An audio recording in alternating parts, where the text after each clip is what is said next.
All right, Ben Manning, today is Tuesday. It is January 10th. Welcome to the Dog Walk presented by Barstool Sports. It's myself and Chief. Chief, how are you? I'm doing good. I'm excited for this one, I think. You are? Yeah. Why are you excited? I think it's something that needs to be done. And we're talking about, there's this rumblings going on about having a church committee 2.0, and we'll get into what the church committee was, but basically, after everything that's happened the last, we could probably call it 20 years, but more intensely, the last 2 to 5 years, there's going to be a congressional investigation into our own intelligence apparatus. So FBI, CIA, NSA are going to get kind of picked apart supposedly by Congress. And that's something that hasn't happened in almost 50 years. All right. Yeah. I was going to ask, why did it happen 50 years ago? Yeah. But I assume that's going to be all part of the show. Yeah, we'll talk about it. All Yeah. right, so cool. So Yep. you want to hop right into it? Yeah, sure. So 50 years ago, we'll talk about what the church is. First of all, we should say like what the motivation is for this new one. Yeah. Okay. And we're talking like the intelligence community. We're talking like the FBI, the CIA. FBI, CIA, NSA, and who knows if there's even more, right? Mm-hmm. Like if there's other, if that fucking, what was the that? Army. SEPTA? What? What was that one we did before break? Oh, they're part of the DARPA. DARPA, yeah. DARPA. They're part of the DOD. So yeah, maybe the DOD too, and see like how, what's that? Oh, the webs we weave, like how interconnected these things are, who's guilty of what. But basically, this has been a very hotly, what? I said SEPTA. That's a Southeastern Pennsylvania Transportation. Well, we could look at them too. Okay, we don't know what they're up to clearly, so We'll investigate. We'll do an episode on SEPTA as well. But DARPA was the one you're talking about. With I think they just have like some kind of unlimited budget and all like the crazy weapons. If you want to listen to that one a few weeks back, but there's been like this call to investigate the CIA and the FBI, because if you think going back to like 2016, right, it was like Russiagate, which turned out to be fucking nothing. And then you have all these different things from it's been a crazy time with COVID, and think about everything that's happened in the last few years since COVID. And everyone's like, oh, like no, that's a conspiracy theory. It's a conspiracy theory. And then the Twitter files come out, and it's basically all the conspiracies that people had about the Hunter Biden laptop and information suppression and other things we've talked about on this show, and how big tech was in bed or getting directives from the intelligence community, the FBI, CIA. They all turned out to be true. So it's like, wait, well, what the fuck? So what actually is going on here, and how did we get to this place? And there's been this movement for a congressional investigation into these bodies. But it's like there's no real action taken, because the Republican Party specifically has been divided on every issue, we'll say. And it was illustrated in the last week or so with this vote to see who was going to be Speaker of the House. And you had the Matt Gaetz, who's got one of those faces that I see. And I've heard like some scandals about him. I don't know a ton about him or Kevin McCarthy, who his opponent in this. Matt Gaetz is one of those faces that you just want to punch. Like, he's just got a punchable face. And then Kevin McCarthy is like your classic looking Republican, like white hair, white guy, California. He's like your classic looking guy. And they've been battling it out to see who's going to have control and be Speaker of the House. And there's this holdup. And then part of like the coalescing behind McCarthy as Speaker of the House was that he conceded on a few of these things, or agreed to do some of these things, which was to do a quote-unquote church committee 2.0 to really investigate the CIA and the FBI intelligence community at large to see how far their reach is and what kind of programs they're doing to go after Americans domestically, and what what's behind this drive. Because we know about the Twitter being in bed with the intelligence community, basically just because Elon bought it, got access to all the private communications, and released them. But this would open up the door to Google, which is, obviously Google and YouTube. Then it's Facebook. And Zuckerberg said on Rogan that the FBI was involved And that was some stuff as well. So we already know a little bit about that. right. And then it could be like, okay, well, if they're doing big tech, are they also doing ABC, NBC, CBS, Fox News, CNN? Are they doing things with them? So you could get into, and then it's like, okay, what did they have a role in the January 6th stuff? On it doesn't matter what it is. Do they have a role on whatever? And it's like, so there's all these different investigations, and it's like, what is the motivation? What is behind it? And what's going to be coming out of this? And in the original church committee, that took place in 1975. So just after Nixon left office. And if you think about what was going on in the 60s, there's another thing. It was a fucking wild time. And I feel like we're in there's a lot of parallels between what's going on now and things that happened then, where you had obviously the assassination of JFK. Mm-hmm. You had Vietnam ongoing. You had assassination of Robert Kennedy. You had the assassination of Martin Luther King Jr. You had other civil rights leaders imprisoned, targeted. People had to flee the country. That there's someone went to Cuba, like they did like the reverse defection. They left the United States and went to Cuba, but it was because they were being persecuted by the intelligence community. So there's all these different things going on, and then it's like you start because it's like there's something going on here, right? Like there's what the fuck? So they start really digging in, and then what do they find out?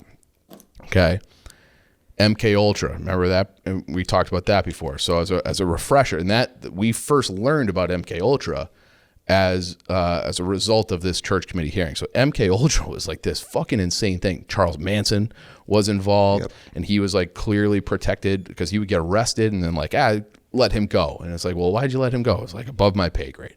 Okay, and it was like, they were doing things about mind control. They were spying on U.S. citizens. They were luring U.S. citizens into like these brothels where they would drug them with psychedelics and see what kind of experiments they could find people.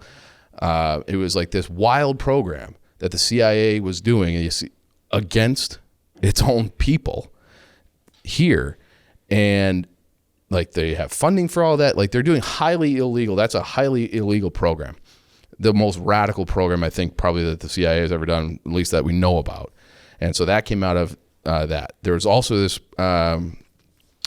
operation called Operation Family Jewels.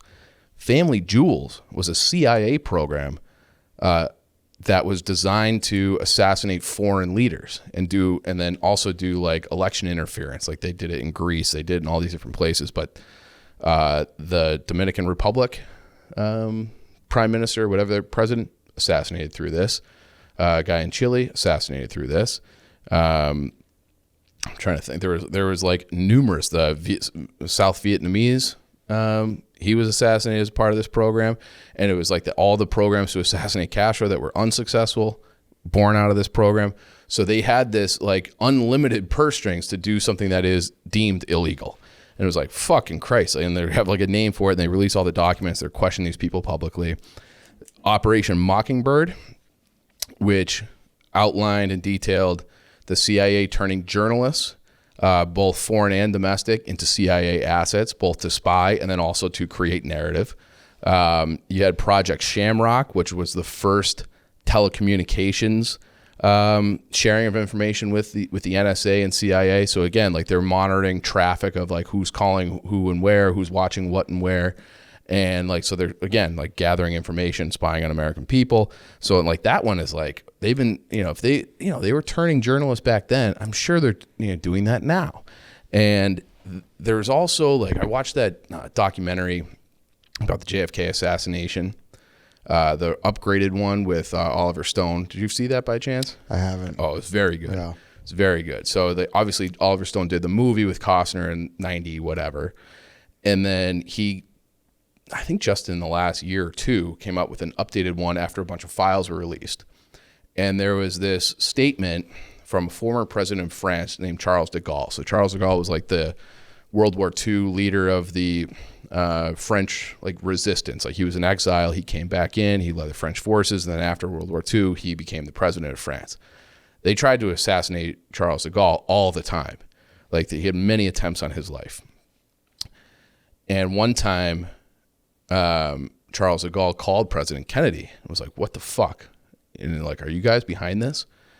And Kennedy's answer was, I swear to God, I had nothing to do with this. But there is a wing and an element of my government that I don't have control over. And he was speaking about the CIA. And so that is quite the admission for the U.S. president to be like, look, I know I'm the president, but these guys are like, they're fucking rogue. Like I can't control them. So I thought that was like, holy shit, right? Like to tell for the supposed most powerful man in the world to be like, actually, I have no control over the CIA. So I didn't do it. I had nothing to do with it. I didn't sign off on anything, but it might have been us because they just do whatever the fuck they want.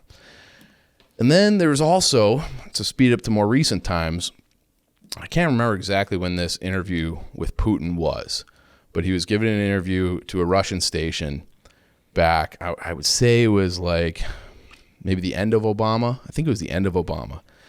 And he said, I've already spoken to 3 U.S. presidents. They come and go, but politics stay the same at all times. Do you know why?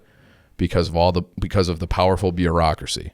When a person is elected, they may have some good ideas. Then the people with the dark suits and briefcases arrive. They explain how things are done and everything changes. Happens with every administration.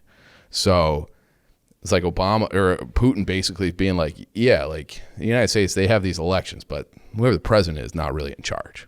Like he's basically saying like there's this, the deep state. Okay. And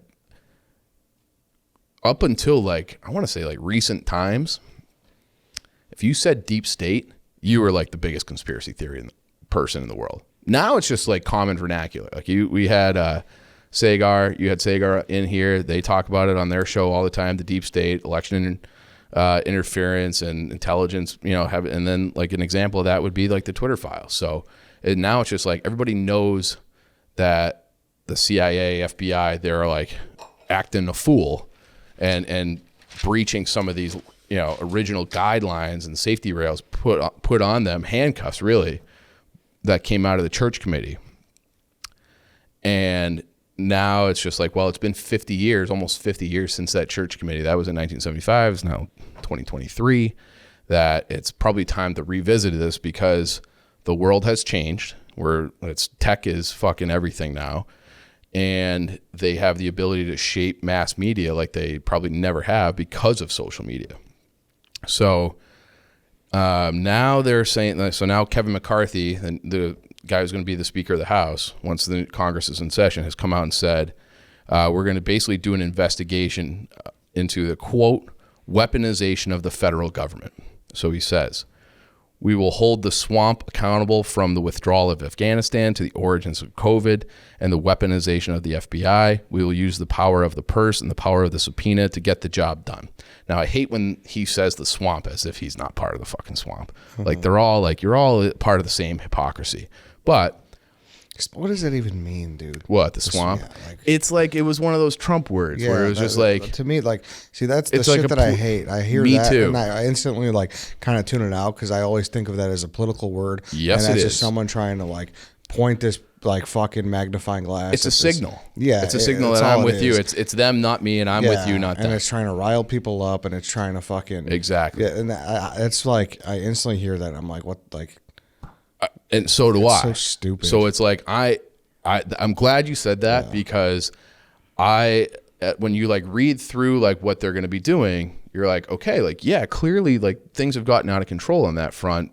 And there's plenty of evidence already out there because of the Twitter files and other things to suggest that the intelligence community they're unfettered. And they are unfettered because we handed it to them, because we gave them these tools of the Patriot Act. Remember post 9/11, they had the Patriot Act, which basically was like allowing them to spy domestically, even though they weren't really supposed to, but the way the law was written, and everyone's like, fuck yeah, do that. I'm not a terrorist. They're not going to look at me. I don't fucking care. And then they use those tools outlined in the Patriot Act when they pass it through, because there's the war on terror and everybody's so afraid to flip it on American citizens. But you're right. Like there is language in that Kevin McCarthy quote. And I think that's going to be kind of something to watch is who actually ends up on this committee? Is it fair-minded, honest, bipartisan type people who are just searching for the truth, kind of like how the church committee did back in the day? It's also interesting how things flip. Church was a Democrat from Idaho. And 50 years ago, the Republicans were the ones leading the charge for censorship. It was, if you say this, well, that was like McCarthyism. You're a communist and you're fucking out of here. They're banning books. They're doing all this. And then it just 50 years later, it's, well, we have to suppress like this certain type of dangerous speech. And, we can't have these ideas out there. And it's like everything has to be in line with what the talking points are, what the CDC says. And it's like, and then you unravel things. Remember they were taking away, like demonetizing and deplatforming people for like the lab leak theory in the beginning of COVID. Yeah. Mm-hmm. And then now it's just in the Washington Post. Like now it's just the Washington Post just says, oh yeah, like it was definitely a lab leak. 2 years ago, you could not say that. And so, so now it's like the Democrats are the ones who are trying to more vociferously curtail some free speech. And then 50 years ago, it was the opposite. It's a weird thing how this kind of flips sides sometimes. And I don't know why that would be. But so the Patriot Act kind of allowed the intelligence community to sidestep everything that the church committee had ruled as, like you can't do these things.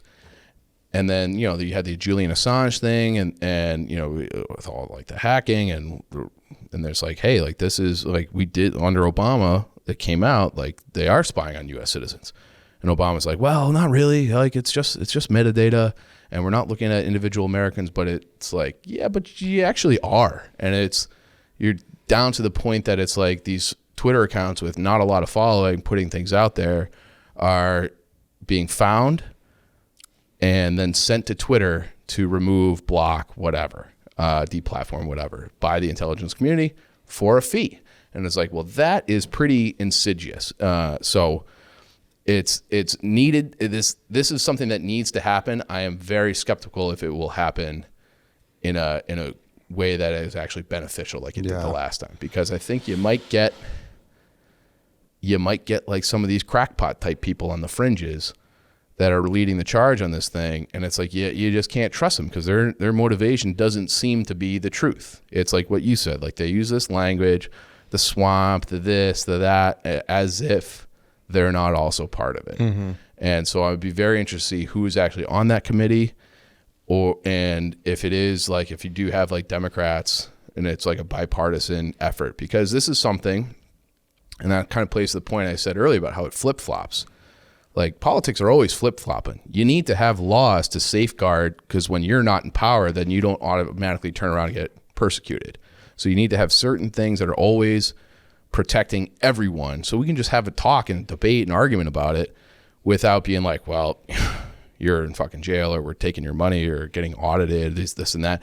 And that's something I'd like to, it's like the IRS expanded their budget and they're hiring 87,000 people last year. What are those people for? Mm-hmm. So it's like, so now it's like, who are they targeting and why?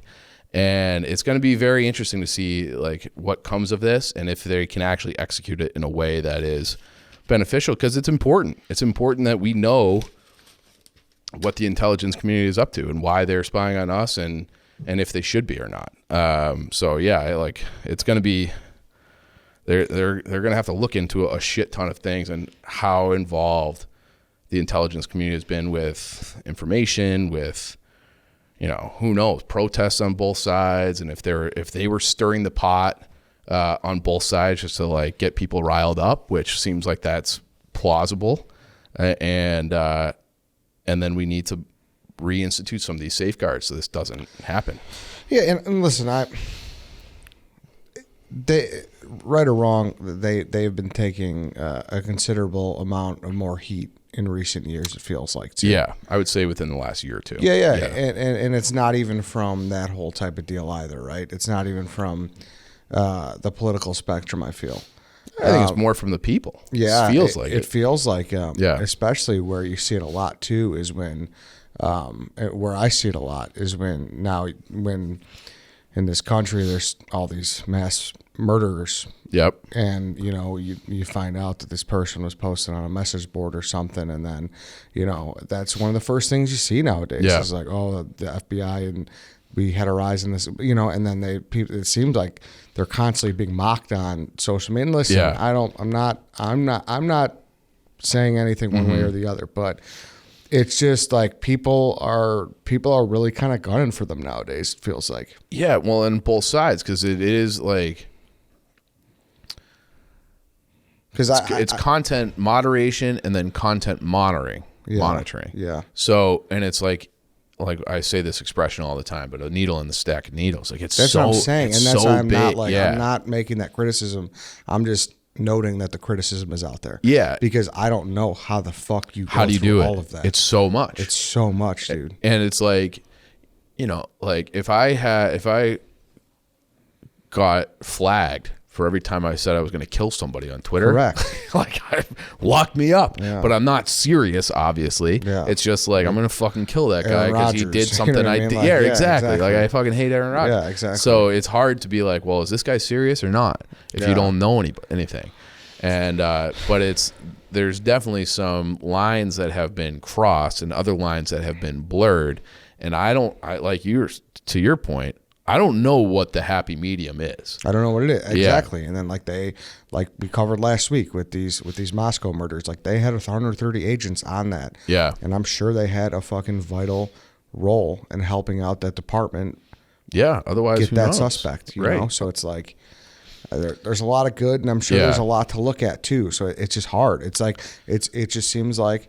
It happened at a local level, right? Like there was, you look at all the departments for policing, right? That's been kind of looked at. Yeah, like I'm not saying disband the FBI. No, yeah. But now it just kind of looks like it's happening, right? At these, right.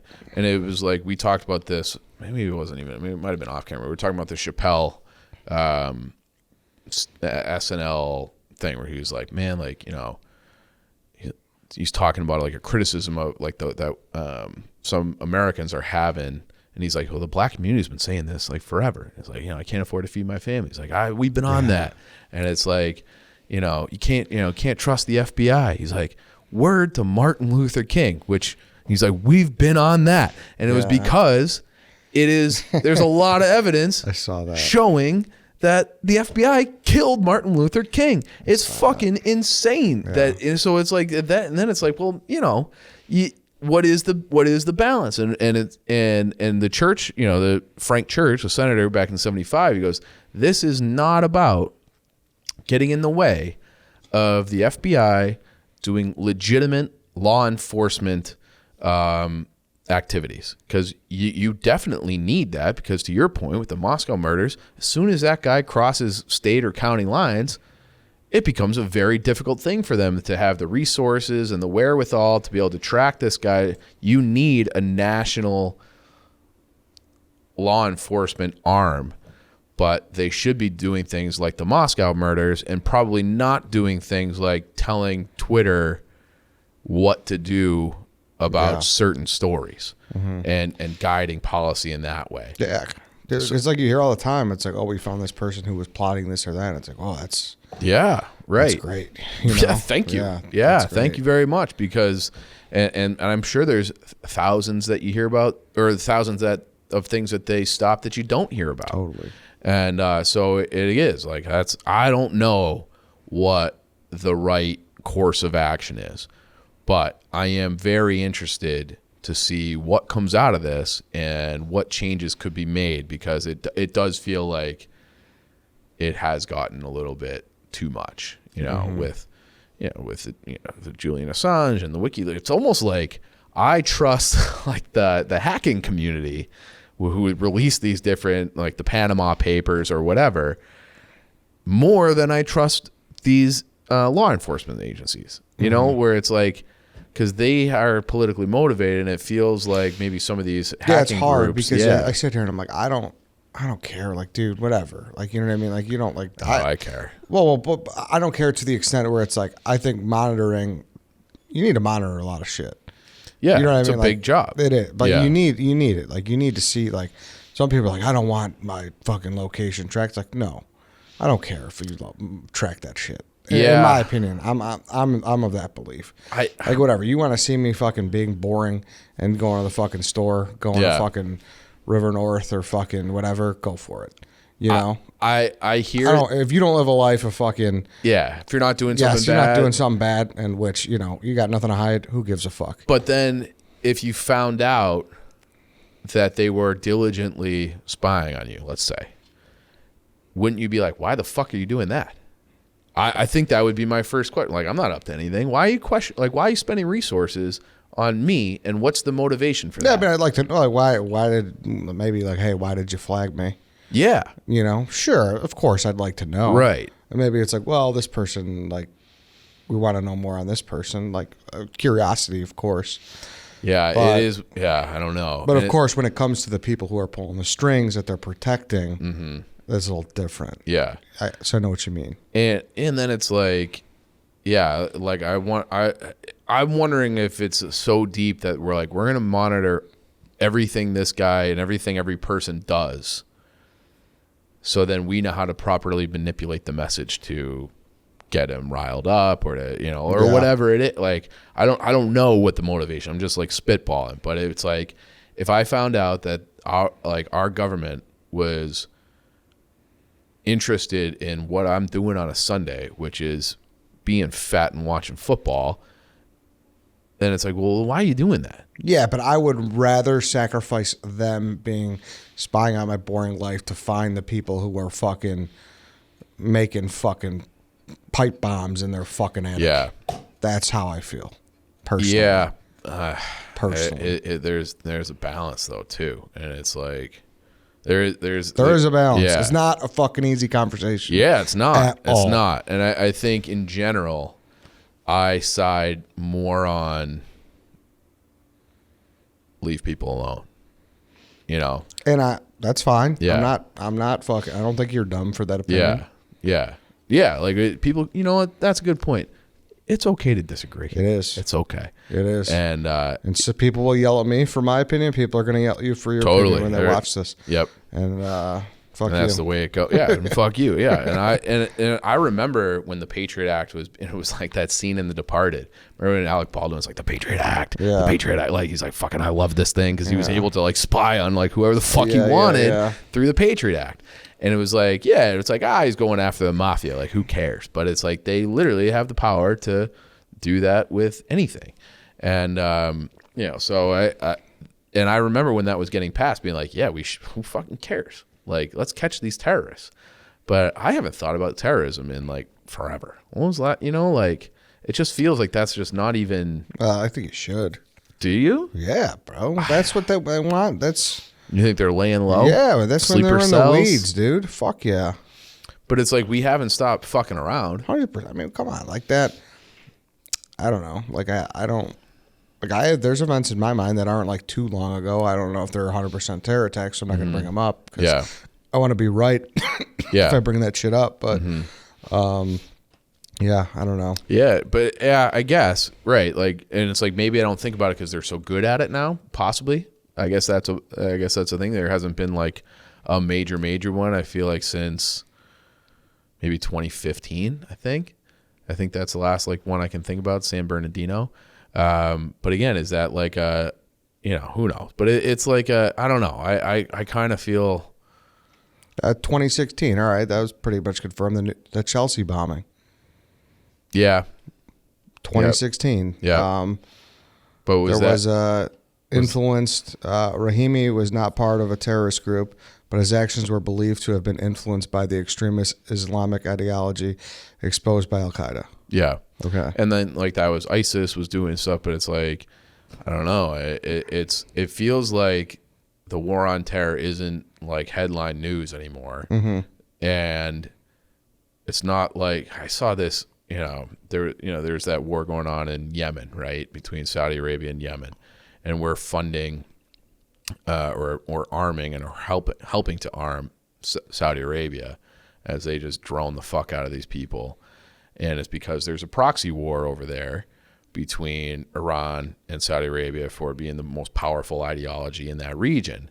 And we've sided with Saudi Arabia. And Obama gave like a speech about it one time where he's just like, yeah, we kind of owed the Saudis one. It's like, wait, what?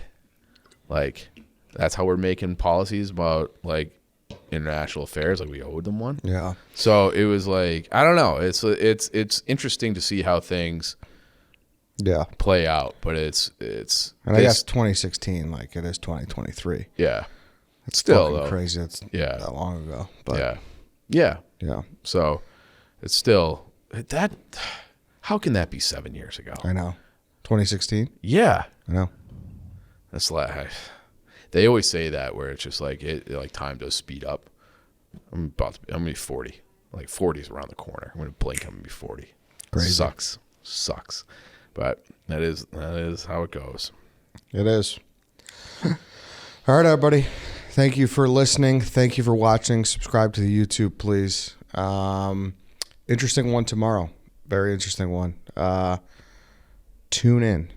We'll see you then.